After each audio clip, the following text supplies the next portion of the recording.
Everyone said it was impossible. The soil was too poor. The climate was too harsh. The land was cursed, they said, but one farmer refused to listen. And what he did next would shock the entire agricultural world and change everything we thought we knew about farming. Before we dive into this incredible story, make sure you hit that subscribe button and turn on notifications because we're about to reveal one of the most inspiring agricultural transformations you've ever seen. His name was Jadav Payeng, and he lived in a remote corner of northeastern India in the state of Assam. The year was 1979, and Jadav was just 16 years old when he witnessed something that would change the course of his entire life. Massive flooding had struck the Brahmaputra River, one of the largest rivers in the world. The waters receded, leaving behind a trail of destruction. But it wasn't the damaged homes or the ruined crops that caught young Jadav's attention. It was the snakes. Hundreds of dead snakes lay scattered across the barren sandbar, victims of the extreme heat and lack of shade. The sight broke his heart. The locals told him to forget about it. This was Mayuli, one of the largest river islands in the world, and it was dying. Erosion was eating away at the island every single year. The sandbars were completely barren, nothing but endless stretches of cracked, dry earth. Trees couldn't grow there. Nothing could grow there. The soil had no nutrients. The temperature was too extreme. Monsoons would wash away any progress. Every expert who looked at this wasteland came to the same conclusion. It was impossible to transform. But Jadav didn't care what the experts said.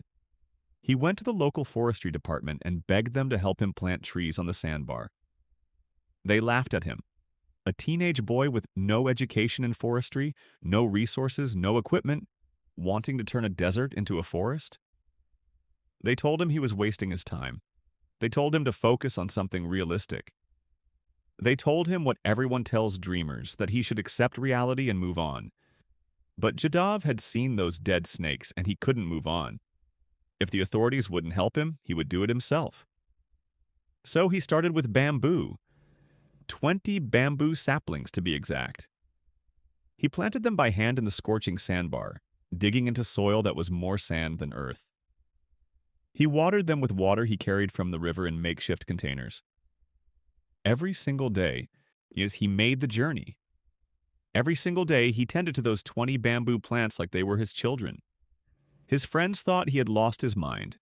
His neighbors whispered about the crazy boy who talked to plants. But Jadav kept going. And then something miraculous happened. The bamboo survived. Against all odds, in soil that everyone said was dead, those 20 bamboo plants took root and started to grow. That's when Jadav realized something profound. The experts weren't wrong because they lacked knowledge. They were wrong because they lacked patience. They were wrong because they wanted instant results. They were wrong because they had forgotten that nature doesn't work on human timelines. Nature works slowly, gradually, persistently. And if you're willing to work with the same patience, the same persistence, you can achieve what everyone calls impossible. But 20 bamboo plants weren't enough. Jadav expanded his vision. He started collecting seeds from different types of trees. He studied which plants could survive in harsh conditions. He learned about soil composition not from textbooks, but from observation, from trial and error, from failures and small victories. He discovered that certain plants could actually improve the soil quality, making it possible for other species to grow. He learned about water retention, about root systems, about creating microclimates. All of this knowledge came not from a university, but from direct, daily, relentless interaction with the land. Year after year, Jadav continued his work. While other people his age were starting careers, getting married, building conventional lives, Jadav was building a forest. He would wake up before dawn and spend the entire day planting, watering, protecting his growing creation from animals and extreme weather. He introduced not just trees, but also ants. Yes, ants. He brought earthworms to improve the soil. He carefully managed the ecosystem, understanding that a forest isn't just trees, but a complex web of interdependent life. When monsoons came and washed away his progress, he started again. When droughts killed his saplings, he planted more. When people mocked him, he kept working. 10 years passed, then 20. The bamboo had grown into thick groves. Other trees had taken root, their branches spreading wide, their roots diving deep into soil that was slowly transforming from lifeless sand into rich earth. The barren sandbar was becoming something else, like something nobody had thought possible. But here's what's truly remarkable. Jadhav didn't tell anyone what he was doing. He wasn't seeking recognition or fame. He wasn't documenting his work for social media or writing papers for scientific journals. He was simply doing the work because it needed to be done, day after day, year after year, in complete obscurity. By the time 30 years had passed, something extraordinary had happened. The sandbar wasn't a sandbar anymore. It had become a forest. Not a small grove or a garden. An actual forest spanning over 1,300 acres. That's bigger than Central Park in New York City. One man, working alone with no funding, no equipment beyond basic tools, no support from authorities, had created an entire forest ecosystem where experts said nothing could grow.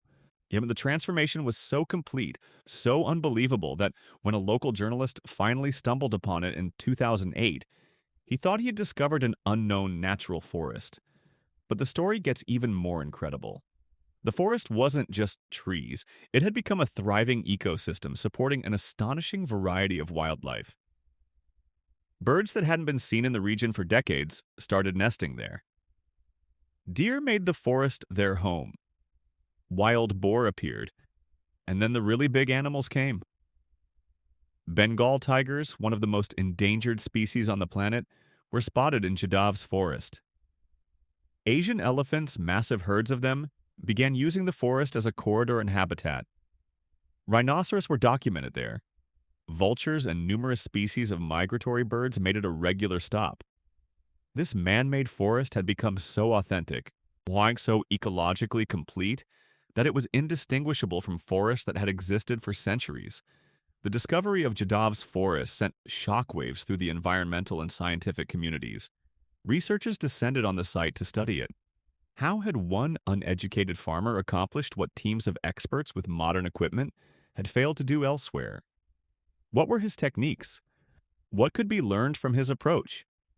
Documentary filmmakers wanted to tell his story. Environmental organizations wanted to honor him. The government that had once dismissed his request for help suddenly wanted to celebrate his achievement. Jadhav Payeng, the boy everyone had called crazy, was now being called the Forest Man of India. But here's what makes Jadhav truly special. The recognition didn't change him. Yet when journalists asked him about his incredible achievement, he remained humble. He didn't gloat about proving everyone wrong. He didn't express bitterness toward those who had doubted him. Instead, he spoke about the snakes. He still remembered those dead snakes from when he was 16 years old, and he said his work was for them, for the animals that had no voice, for the ecosystems that were disappearing while humans argued about whether saving them was possible. The forest wasn't about him. It was about creating a space where life could flourish. Awards started pouring in. In 2015, he was honored by the Indian government with the Padma Shri, one of the highest civilian awards in the country. Universities gave him honorary degrees. Environmental conferences invited him to speak.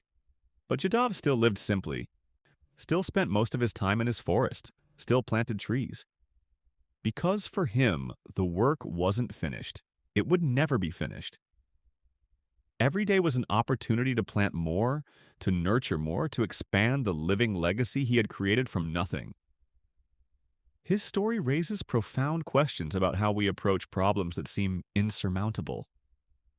Experts told Jadhav his dream was impossible because they were thinking in terms of projects with budgets and timelines and teams.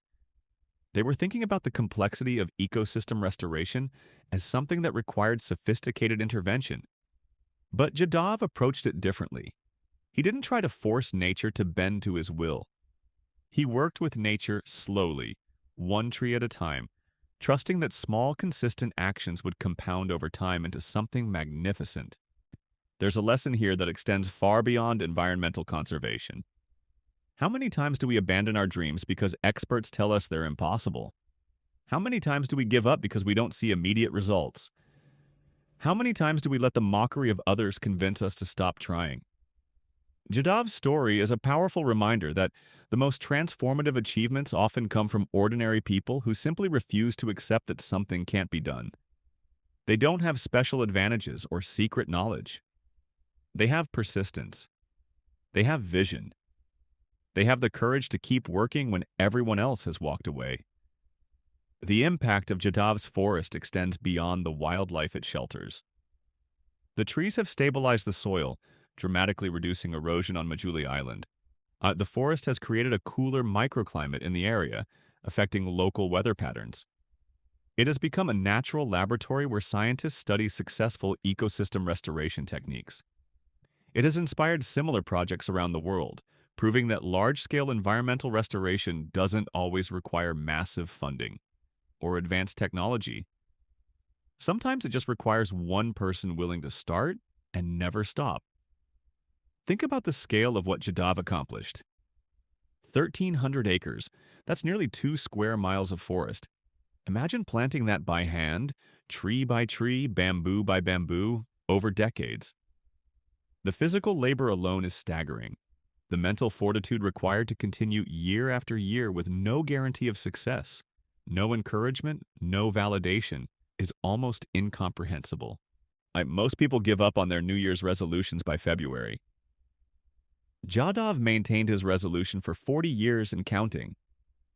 That level of commitment is so rare, so extraordinary that it borders on superhuman. Yet Jadhav would be the first to tell you he's not superhuman. He's just a farmer who cared enough to act. And that's perhaps the most challenging part of his story for us to accept. Because if Jadhav is just an ordinary person, then we have no excuse. We can't hide behind claims that we're not smart enough, not educated enough, not resourced enough to make a difference. Jadhav had none of those advantages, and he created a forest. What could we accomplish if we stopped making excuses and started taking action, however small, toward the changes we want to see in the world? The Indian government now protects Jadav's forest as an officially recognized reserve. Future generations will walk through those trees, watch those tigers and elephants, listen to those birds, and most will never know that none of it would exist without one teenage boy who refused to accept impossible. They'll assume it's a natural forest, ancient and untouched. In a way, that's fitting. The greatest achievements often become invisible, so thoroughly integrated into the fabric of reality that we forget someone had to create them against overwhelming odds. Everyone said it was impossible. The soil was dead. The climate was wrong. One person couldn't make a difference. They had studies and experts and very good reasons why it couldn't be done. But Jadav Payeng proved them all wrong. Not with arguments or credentials, but with bamboo and water and 4 decades of showing up every single day.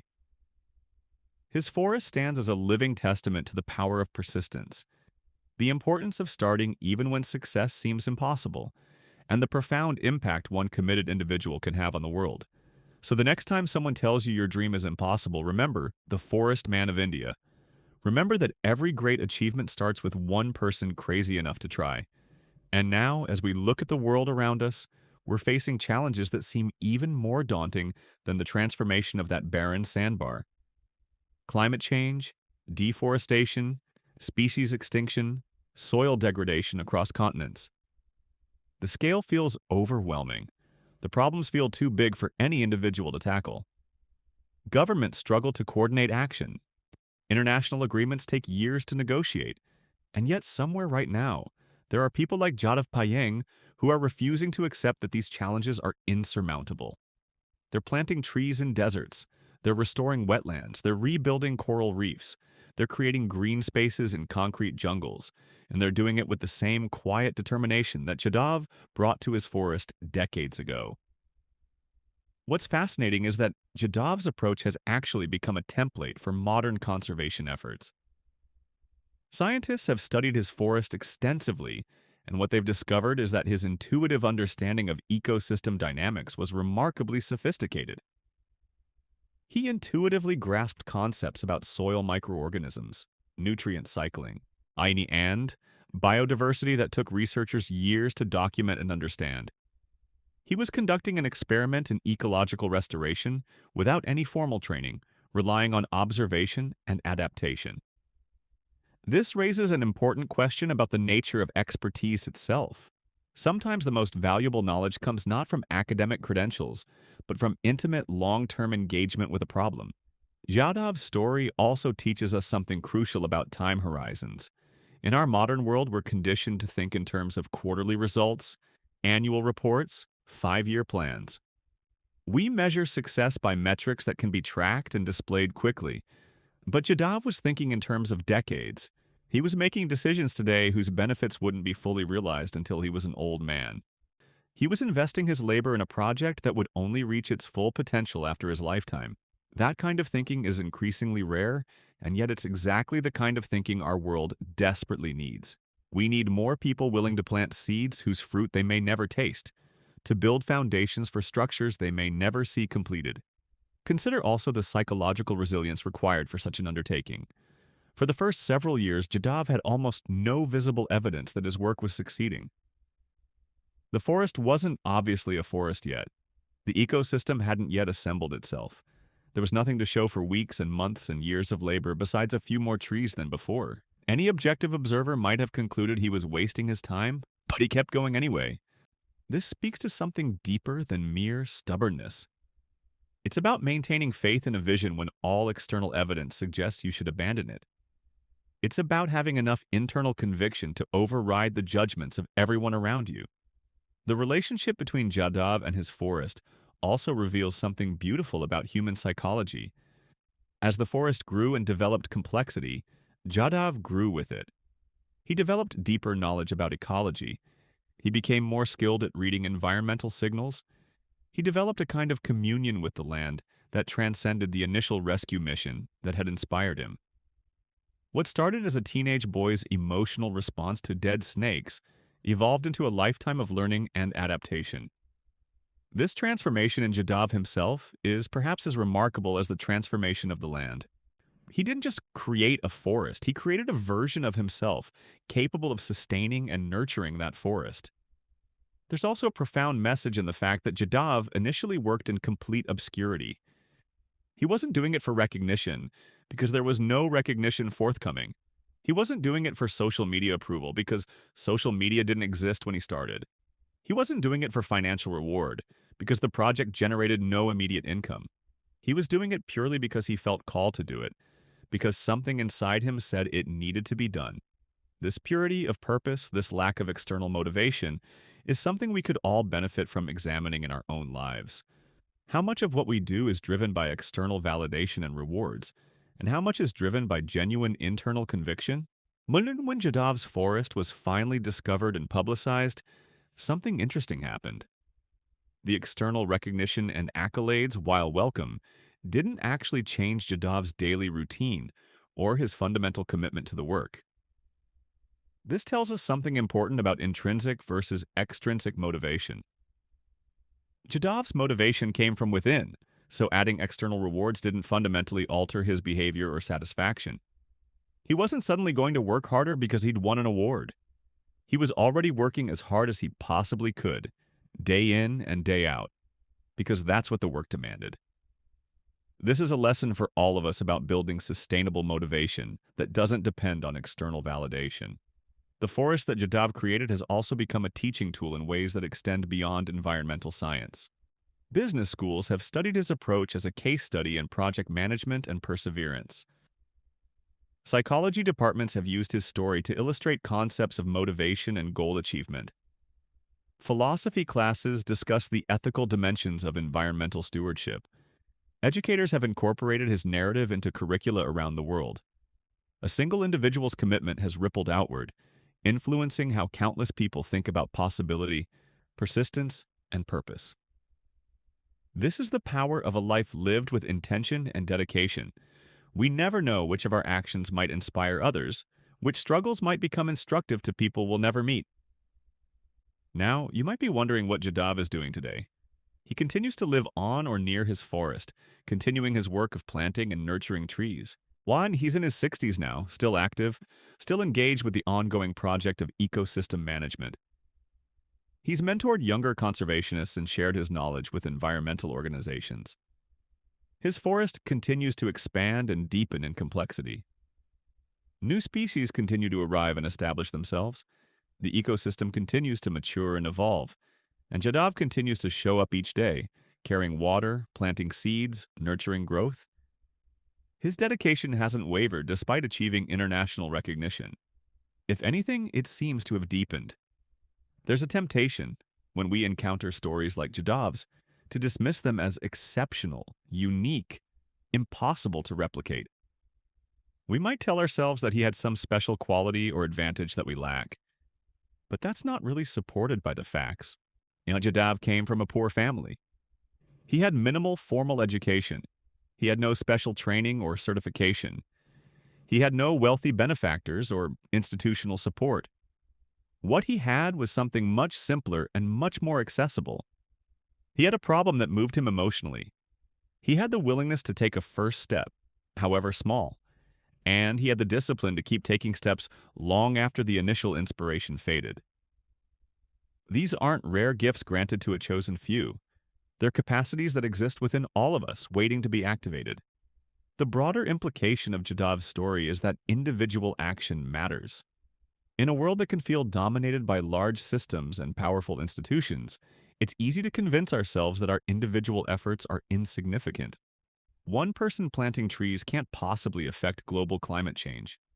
One person cleaning up plastic can't possibly solve ocean pollution. One person educating children can't possibly transform a nation. But this is a failure of imagination. We underestimate the power of consistent, directed individual action. We underestimate the power of one person's commitment to inspire others.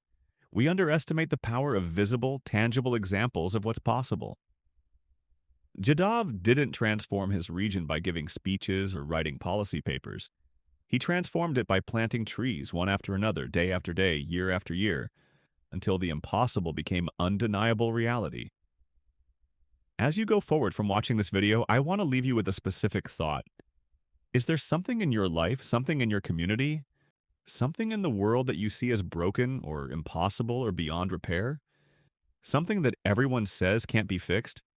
That might be your forest waiting to be created. It might not be an actual forest. It might be a community garden or a literacy program or a recovery initiative or an art project. It might be something you haven't even imagined yet. But whatever it is, remember that every great achievement starts with someone looking at an impossible situation and refusing to accept that verdict. Start small if you need to. Take one step. Plant one tree, metaphorically speaking. Then take another step the next day, then another the day after that. Trust that small, consistent actions compound over time into something remarkable. The world doesn't need you to accomplish Jadav's exact achievement. It doesn't need you to transform 1,300 acres or attract endangered tigers. But it does need you to care about something deeply enough to act on it. It needs you to refuse the easy path of accepting the status quo. It needs you to show up day after day, even when progress is slow and recognition is non-existent. It needs you to plant seeds whose benefits you may never see harvested. This is how change happens. This is how the impossible becomes possible.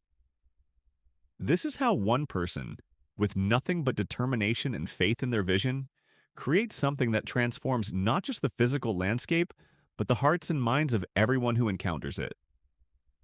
So, if you've been inspired by Jadav's story, if something in you has stirred and wants to take action on something you care about, start today. Don't wait for perfect conditions or complete preparation or absolute certainty. Those things will never arrive. Start with what you have. Start where you are. Start now. And then return tomorrow and do it again. That's the lesson of the Forest Man of India. That's the legacy he's given us. Thank you so much for watching this video and taking this journey through Jadav's remarkable life.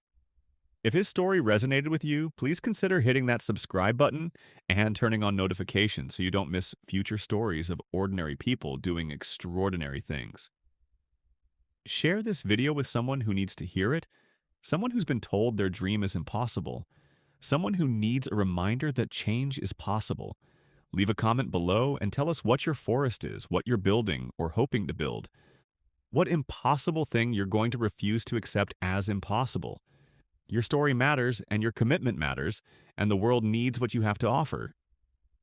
Thank you for being here, and I'll see you in the next video.